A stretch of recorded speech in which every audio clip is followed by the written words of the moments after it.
The emergency klaxons screamed through the corridors of the Valdron command station as Admiral Corex watched his greatest fleet burn in the void. 30,000 ships, the pride of 3 empires, reduced to scattered debris by creatures who still used chemical propulsion and couldn't even agree on a single planetary government. "Status report," Corex growled, his forearms clenching in frustration. 87% casualties, Admiral," his aide whispered. "The humans ... They're not fighting like we calculated." Corex's mandibles clicked in bitter amusement. 3 cycles ago, when the Galactic Council had first encountered humanity, they'd laughed until their breathing apparatus malfunctioned. The humans had barely mastered faster-than-light travel. Their weapons were primitive projectile systems, and their ships were held together with what their translators called duct tape and hope. The Council's xenobiologists had filed their reports with barely concealed mirth. Humans were classified as a Class 7 species, technologically inferior, politically fractured, and possessing no remarkable physical or mental capabilities. They were famous throughout the galaxy for one thing: their entertainment broadcasts. The entire Galactic Council would gather to watch human movies and television shows, marveling at how a species could create such elaborate fictional conflicts when they couldn't even prevent their own planets from warming. "Sir," the communications officer called out, "we're receiving a transmission from the human fleet." "Put it through," Corex said, curious to hear what these impossible creatures had to say.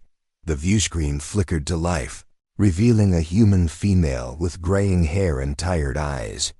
She wore what appeared to be a simple blue uniform, no ceremonial decorations or intimidating armor like proper military leaders should wear. "This is Admiral Lisa Chun of the Terran Defense Force," she said quietly. "We're prepared to discuss terms." "Terms?" Corex barked. "You've destroyed my fleet." The human's expression didn't change. "We defended ourselves. Your ships opened fire first. We have the recordings. We were annexing your system according to galactic law. You should have surrendered." Admiral Chun was silent for a long moment. When she spoke again, her voice carried something that made Corex's blood chill. Not anger, not fear, but a weary sadness that seemed older than stars. "We tried surrendering once," she said.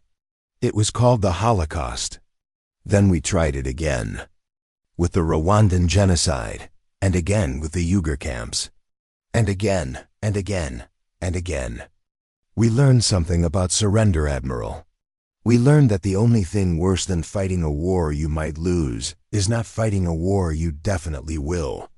Every great bond starts with a single moment of courage. HFY Chronicle Stories is just beginning, and your support matters. If you love emotional sci-fi tales, forbidden connections, and stories that stay with you, hit subscribe. It's free, and it helps us bring more stories from the stars to you. The transmission cut off, leaving Corex staring at empty space. Around him, his officers exchanged nervous glances. They'd all seen the tactical reports. The humans hadn't used superior technology or overwhelming numbers. They'd used something the Council's war computers couldn't calculate. They'd used their willingness to die for each other. In the void beyond, the human ships held their position, waiting. Not retreating, not advancing. Just waiting, like patient predators who had all the time in the universe. Corex realized with growing horror that the Council had made a fundamental error in their calculations. They'd assumed that a species' strength could be measured by their technology, their unity, their resources. They'd never considered that true strength might come from having already lost everything that mattered and choosing to keep fighting. Anyway, the humans weren't just defending a star system. They were defending the idea that somewhere in the vast, cold universe, there was a place where surrender wasn't the only option. The Council chamber on Nexus Prime had never been so quiet. Representatives from 47 species sat in stunned silence as the battle recordings played on the central holographic display. The images were almost incomprehensible: human ships ramming vessels 10 times their size, pilots ejecting at the last second not to escape, but to manually detonate boarding charges against enemy hulls. "Pause the recording," rumbled Council. Elder Thane, his massive crystalline form pulsing with agitated light, "Play Sector 77 Alpha again." The hologram focused on a single moment that had already become legendary across the galaxy. A damaged human frigate, its hull breached in 17 places, had placed itself between a Council dreadnought and a civilian transport. The frigate's captain, a young man named Tom Davis, had transmitted one final message before his ship was vaporized. "Not today, and not my kids." "I've run the tactical analysis 43 times, reported the Nexan war computer specialist, her translator crackling with disbelief. "The human actions make no logical sense. That frigate could have escaped. The transport wasn't even carrying strategic materials, just families evacuating from the outer colonies." Council Elder Vex leaned forward, his serpentine neck coiling with thought. "What do our xenopsychologists say about this behavior?" Dr. Meir, the Council's leading expert on primitive species, activated her presentation with visible reluctance. "Honored elders, I believe we fundamentally misunderstood human psychology. We classified them based on their technology and social structures, but we ignored their emotional architecture." "Explain," Thane commanded. "Humans don't fight for victory in the traditional sense. They fight for meaning. When we announced our intention to annex their system for their own good and galactic stability, we inadvertently activated what they call their underdog response. It's a psychological mechanism that actually makes them more dangerous when faced with overwhelming odds." The chamber erupted in confused chatter. The concept was alien to most species present. The Karathi fought for resources, the Nexans for logical outcomes, the Valdrans for honor. Fighting for abstract concepts like meaning was unheard of. "Furthermore," Dr. Meir continued, "humans have what they call historical memory. They remember every time their species has faced extinction, persecution, or subjugation. These memories aren't just intellectual knowledge, they're emotional. Fuel. Every human ship that attacked our fleets was carrying the weight of their entire species' struggle for survival." Elder Thane's light dimmed. "Are you saying they can't be reasoned with?" "Quite the opposite, Elder. They can be reasoned with, but not in ways we understand. Watch this." The hologram shifted to show the aftermath of the battle. Human rescue. Ships were pulling survivors from Council vessels, providing medical aid to enemy wounded, sharing their limited supplies with prisoners.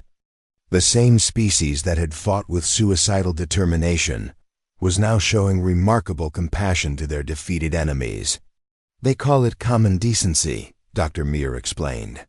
"They fight with absolute brutality when threatened, but the moment the threat ends, they revert to what they consider moral behavior. They have something they call rules of war, and they follow them even when their enemies don't." A new voice cut through the chamber's murmur. "With respect, elders, we're missing the larger picture." All attention turned to Intelligence Chief Kara, the Council's most decorated analyst. Her reputation for cold, accurate assessments had earned her a position of unusual influence. "The humans didn't just defeat our fleet," she said quietly. "They changed the fundamental rules of galactic warfare." Every species in the Council is now asking the same question. If the humans can fight like this, what else can they do? She activated a new display showing subspace communication intercepts from across the galaxy. 17 member species have already sent secret diplomatic overtures to Earth. The Karathi Union has suspended their expansion into the Outer Rim. The Valdran Empire has recalled 3 battle fleets from conquest operations. Elder Vex's eyes widened. "They're afraid." "More than afraid," Kara corrected. "They're curious. For the first time in galactic history, A primitive species has demonstrated that advancement isn't just about technology or resources. It's about will. And every oppressed population in the galaxy has received that message loud and clear. The silence that followed was profound. The Council had spent millennia maintaining order through superior force and technology. Now, a species that still argued about climate change on their homeworld had shown that sometimes the most powerful weapon in the universe was simply refusing to give up. Outside the chamber's great windows, the stars seemed different somehow. Less predictable, more dangerous, and somewhere among those stars, humanity waited. Captain Jake Morrison had never expected to find himself sitting across a negotiation table from the beings who'd tried to wipe out his species 6 months ago. The neutral space station orbiting Kepler 442 hummed with activity as diplomats from 23 species worked to prevent what analysts were calling the First Galactic Civil War. "The terms are non-negotiable," Elder Thane repeated, his crystalline form pulsing with frustrated light. "Humanity will accept protectorate status under Council supervision, disarm their military, and submit to guided evolution. In return, we guarantee their survival and eventual advancement." Jake looked at the other human representatives, Admiral Chun, who'd become a legend across the galaxy, Dr. Maria Santos, their zotobiologist, and Professor Alan Wright, their historian. None of them showed any emotion, but Jake could feel the tension radiating from his team. "Counter-proposal," Jake said calmly. "You leave us alone, we leave you alone, and everyone goes home happy." The sound that emerged from the assembled alien delegates was universal laughter. Even species that communicated through bioluminescence or pheromones managed to convey amusement. To them, humanity's position was absurd. They had 47 member species, technology that spanned galaxies, and military forces that numbered in the millions of ships. Humanity had one star system and delusions of grandeur. "Captain Morrison," Elder Vex said, his serpentine neck swaying with what their translators interpreted as condescension, "perhaps you don't understand the scope of what you're facing. The Council represents 94% of all spacefaring civilizations. You represent 0.001%. Math was never my strong suit," Jake admitted. "But I did bring some visual aids." He activated his portable hologram projector, filling the space above the table with images that made several delegates recoil. Battle footage from human history, Thermopylae, the Alamo, Stalingrad, the Warsaw Uprising, Rorke's Drift, the Battle of Saragossa. "See, here's the thing about humans," Jake continued conversationally. "We're really bad at math, especially when it comes to odds. We see a situation where we're outnumbered 1,000 to 1, and instead of surrendering, we start looking for ways to make the numbers even worse." The images shifted to show more recent events, the defense of Earth's orbital platforms, where human volunteers had manually guided nuclear warheads into enemy formations, knowing they wouldn't survive the mission. "You want to know what makes humans special?" Jake asked. "It's not our technology. It's not our unity, hell. We can't agree on pizza toppings, let alone galactic policy. It's that we've never met a losing battle we wouldn't fight anyway." Dr. Santos leaned forward. "Our xenobiological studies indicate that most species in the Council evolved on worlds where cooperation led to survival. You learned to work together because it was logical. Humans evolved differently. We learned to fight impossible odds because sometimes impossible was all we had." Professor Wright added, "Every major human civilization has stories about heroes who stood against overwhelming darkness. David and Goliath, the 300 Spartans, the few against the many. These aren't just stories to us. They're instruction manuals." Elder Thane's light dimmed to almost nothing. "You're saying you'll fight a war you cannot win." "No," Admiral Chun said quietly. "We're saying we'll fight a war that will cost you more than you can imagine to win. Every human ship you Destroy will ram 2 of yours. Every planet you occupy will require a permanent garrison. Every human you kill will inspire 10 more to fight harder. She activated her own display, showing Council intelligence reports that they'd somehow obtained. Your own analysts estimate that conquering humanity will require 40% of your total military capacity, and occupation will tie up resources indefinitely.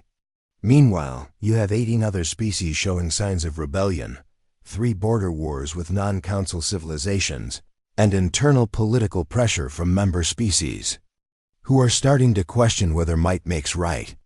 The chamber fell silent as the implications sank in. The Council's strength had always been based on efficient conquest, overwhelming technological superiority that made resistance pointless. But humans had shown that with enough determination, even primitive weapons could inflict unacceptable casualties. Intelligence Chief Kara spoke for the first time during the negotiations. There's another factor the Council must consider. Our subspace monitoring indicates that human entertainment broadcasts have reached 47% of all populated systems. Species across the galaxy are consuming human stories about rebellion, resistance, and hope against impossible odds. Jake smiled. Turns out our movies and TV shows weren't just entertainment after all. They were recruitment videos. Elder Vex's eyes widened. You're saying other species might follow your example? We're saying other species are already following our example, Professor Wright replied. The Altair colonists have declared independence. The Rigel Mining Consortium has stopped paying tribute. The Centauri refugees have formed their own fleet. You wanted to know what makes humans special? We taught the galaxy that losing isn't the same as defeated. The negotiations would continue for 3 more days, but everyone in that room knew. The outcome was already decided. The age of easy conquest was over. Humanity had changed the rules simply by refusing to follow them. The message arrived on Earth through the most secure channels available, but 16-year-old Emma Rodriguez received it on her school tablet during chemistry class. Across the planet, millions of humans were getting the same transmission simultaneously, not through official government networks, but through the underground communication system that had emerged during the war. Citizens of Earth, the message began, the voice belonging to Intelligence Chief Kara of the Galactic Council. My name is Kara, and I'm committing treason by speaking to you directly. The Council leadership is planning something called Operation Final Solution. They intend a human problem once and for all. Emma's teacher, Mr. Peterson, had stopped his lecture about molecular bonds to stare at his own device. Around the classroom, 28 teenagers sat in stunned silence as the alien's words continued. The official negotiations are a distraction. While your leaders believe they're buying time, the Council is moving 7 battle fleets into position around your system. They plan to present you with an ultimatum: immediate surrender or complete annihilation. No evacuation. No survivors. They believe that by making an example of humanity, they can prevent other species from following your lead. Emma felt her heart racing. The war had seemed distant somehow, something adults handled while she worried about algebra tests and whether Ben Martinez might ask her to homecoming. Now it was real, immediate, and terrifying. However, Kara continued, there are those of us within the Council who believe humanity has shown us something important about ourselves, something we'd forgotten. I'm transmitting the fleet positions, movement patterns, and attack schedules to your military. I'm also transmitting them to 47 other species who have expressed interest in your methods. The transmission included tactical data that scrolled across screens in languages Emma couldn't read, but the meaning was clear. Someone inside the enemy command structure was helping them. Why would she do this? Whispered Jake Chun, Emma's lab partner and Admiral Chun's nephew. She's risking everything. Mr. Peterson, who'd served in the Planetary Defense Forces before becoming a teacher, was studying the data with grim focus. Because, he said quietly, We showed them something they'd never seen before. We showed them that sometimes doing what's right matters more than doing what's safe. The next part of Kara's message was more personal. Humans, you should know that your resistance has accomplished something unprecedented. 18 member species have formally requested council reforms. 23 others have reduced their military contributions. The Nexan hegemony has declared neutrality. Your willingness to fight impossible odds has inspired half the galaxy to remember what they were fighting for in the first place. Emma thought about her older brother Marcus, serving on one of the orbital defense platforms. He'd enlisted the day after the first attack, not because he wanted to be a soldier, but because someone had to stand between Earth and the darkness.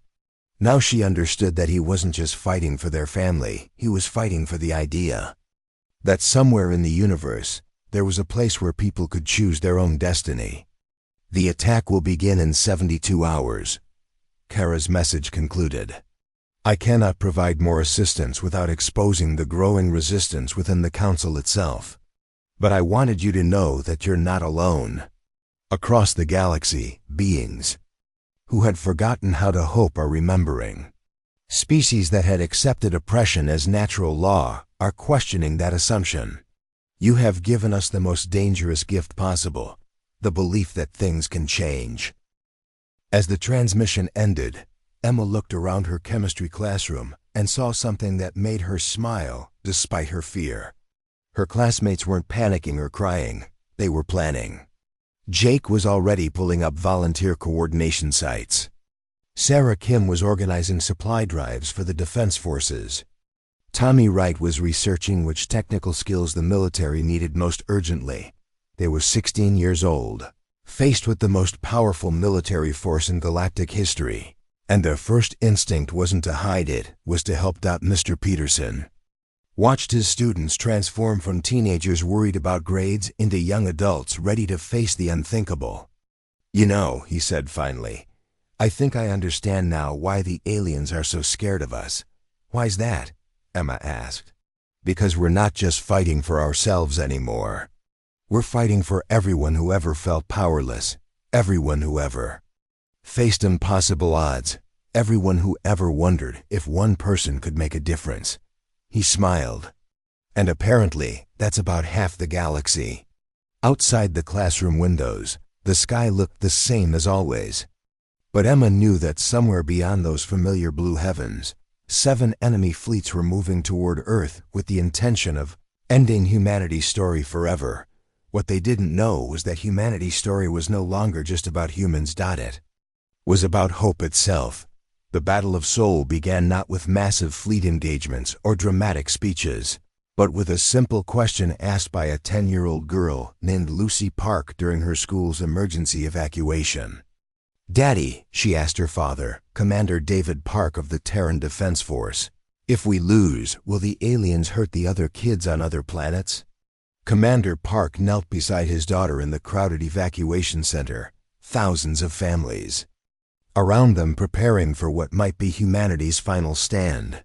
He thought about the intelligence reports, about the species across the galaxy watching to see if resistance was possible, about the children on dozens of worlds who were learning from human movies that sometimes the good guys could win. Yes, sweetheart, he said honestly. If we lose, a lot of other kids will never get the chance to be free. Lucy nodded solemnly, then hugged him tight. Then you can't lose, Daddy. 12 hours later, as the Council's 7 battle fleets dropped out of hyperspace, Commander Park was at his station aboard the orbital defense platform Horizon.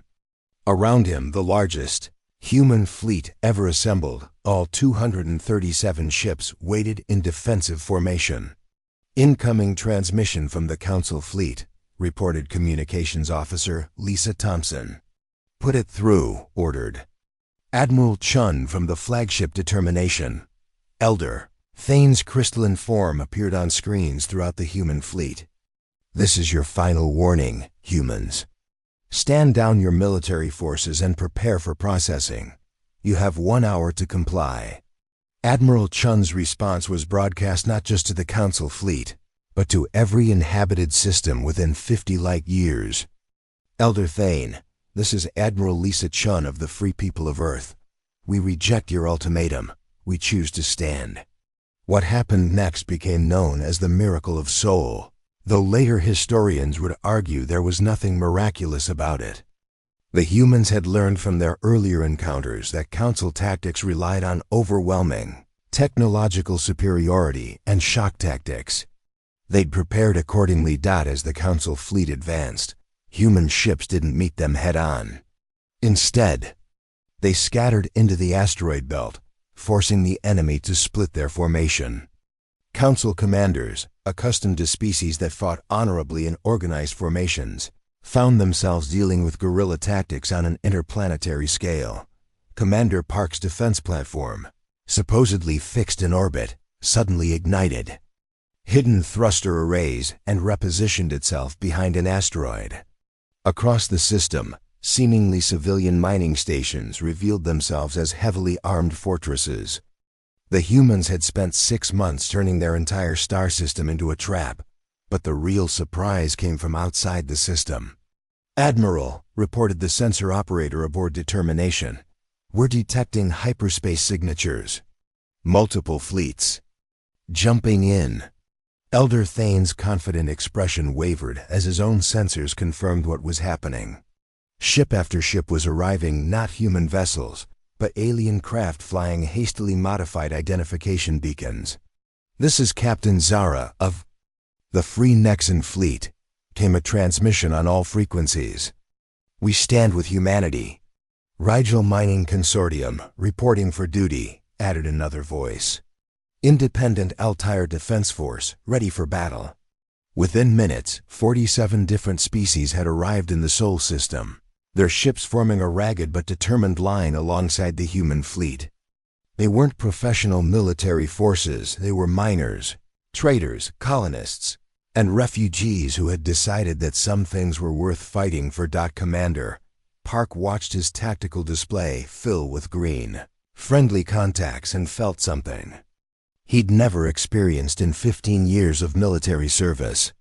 Hope for victory instead of just noble defeat. Elder Thane's image flickered back to life, his crystalline form now pulsing with what could only be described as panic. "This is illegal. These species are under Council protection." "We're under Council protection," corrected Captain Zara. "We hereby withdraw from the Galactic Council and declare our independence. The human example has shown us that freedom isn't something that can be granted, it has to be taken." The battle that followed lasted 18 hours and changed the course of galactic history. The Council fleet, designed to overwhelm single species with technological superiority, found themselves outnumbered by a coalition of determined underdogs who had learned human tactics from human entertainment broadcasts. Ships rammed larger vessels. Pilots ejected to manually detonate charges. Mining equipment became improvised weapons. And throughout the battle, human voices could be heard on open channels, coordinating the defense, sharing targeting data, and reminding their new allies that they weren't alone. When the Council fleet finally retreated, they left behind more than just destroyed ships. They left behind the myth of their own invincibility. 3 days after the battle, Elder Thane sent a message to Earth that was broadcast across the galaxy. The Galactic Council formally recognizes the independence of the Sol system and all allied territories. Furthermore, we invite humanity to participate in the formation of a new galactic government based on voluntary association rather than imposed order. Lucy Park was in her father's arms when the message played, and she asked the question that would define the next era of galactic history. "Daddy, does this mean all the kids in the galaxy get to be free now?" Commander Park looked out at the stars, where dozens of species were declaring their independence, and dozens more were demanding reform, and smiled. "Yes, sweetheart. I think it does." Humanity had started as a joke, a primitive species that couldn't even unify their own planet. But in the end, their punchline hadn't just killed empires. It had given birth to something new, A galaxy where strength was measured not by the power to conquer, but by the courage to stand up for what was right. And that, as humans had always known, was the best joke of all.